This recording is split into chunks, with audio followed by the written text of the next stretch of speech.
হর হর মহাদেব। এটা ছিল শ্রাবণ মাসের শেষ সোমবারে আমাদের শিবের উপাসনা। তোমরা সবাই নিশ্চয়ই শ্রাবণ মাসের শেষ সোমবার কিংবা শ্রাবণ মাসের প্রতি সোমবারই শিবের উপাসনা করেছ। আমি আজকে যে ভিডিওটা শেয়ার করছি সেটা হচ্ছে শ্রাবণ মাসের শেষ সোমবারের ভিডিও। যদিও একটু লেট হয়ে গেছে, তাও তোমাদের জন্য আবারও ছাড়লাম এই ভিডিওটি।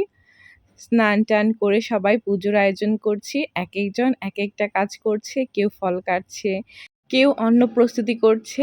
আমি বাবা ভোলানাথের জন্য ফুলের মালা বানাচ্ছি, বিভিন্ন ফুল দিয়ে সুন্দর করে মালা বানানোর চেষ্টা করছি যাতে মালাটা সুন্দর হয়। সবাই একসাথে পুজো করলে কিন্তু অনেক ভালো লাগে। আমি এখন বাবার বাড়িতে, তাই সবার সাথে সেই সুযোগটা আমি পেয়েছি একসাথে পুজো করার।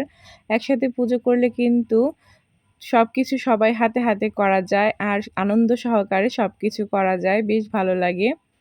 ফুলের মালা গাঁথছি আর সবার সাথে আমরা গল্প করছিলাম। কমপ্লিট হয়ে এসেছে। আমি বারবার দেখাচ্ছিলাম যে আরও বড় করব কিনা, আরও বড় করব কিনা, কারণ আমাদের শিবলিঙ্গটা বড়ও না ছোটও না, একটু মাঝারি সাইজের। আমাদের সব প্রস্তুতি কিন্তু হয়ে গেছে, এখন শুধু আমরা পুজো করব। কে কে এই গেছে সোমবার এই শিবের উপাসনাটা করেছো অবশ্যই কিন্তু কমেন্টে জানাও, আর অবশ্যই বলতে ভুলো না হর হর মহাদেব। আমাদের সব কিছু কিন্তু রেডি হয়ে গেছে পুজোর জন্য। এটা আমাদের কালী মন্দির, মানে মা কালীর মন্দির। এখানে আমরা পুজোর আয়োজনটা করেছিলাম। বড় মা এদিকে মা কালীর পুজো করছে। প্রথমে আমরা মা কালীর পুজোটা করে তারপরে আমরা শিবের পূজাটা করব। শ্রাবণ মাস কিন্তু একটি ধর্মীয় মাস, আর এটাকে শিবের মাসও বলা হয়ে থাকে। এক এক জায়গায় এক এক ধরনের এক একভাবে পুজো করা হয়। সবার পুজো কিন্তু একরকম নাও হতে পারে। নিয়ম কিন্তু অনেক সময় মানুষও বানায়, আবার আমরা কিন্তু সঠিক নিয়ম না জেনেও পূজা করে থাকি। ভুল ত্রুটি হলে সবাই ক্ষমার দৃষ্টিতে দেখবেন। জানি না কে কীভাবে পূজা করেন, আমরা যেভাবে করছি সেটাই আপনাদের সাথে শেয়ার করছি।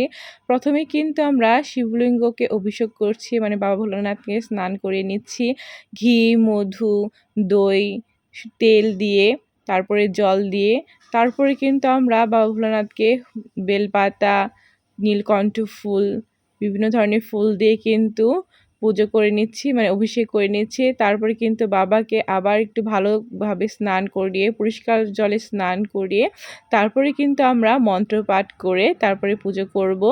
জানি না কে কীভাবে করো, যদি আমাদের ভুল হয়ে থাকে তাহলে অবশ্যই আমাদের জানিও, কারণ সবার পূজা করা কিন্তু একরকম নয়।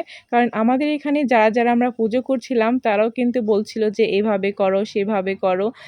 তখনই বুঝছিলাম যে এক একজন এক একভাবে করে, হয়তো কেউ এইটা আগে করে, কেউ ওইটা আগে করে। যাই হোক, ভিডিওটি কেমন লাগলো অবশ্যই কমেন্টে জানিও।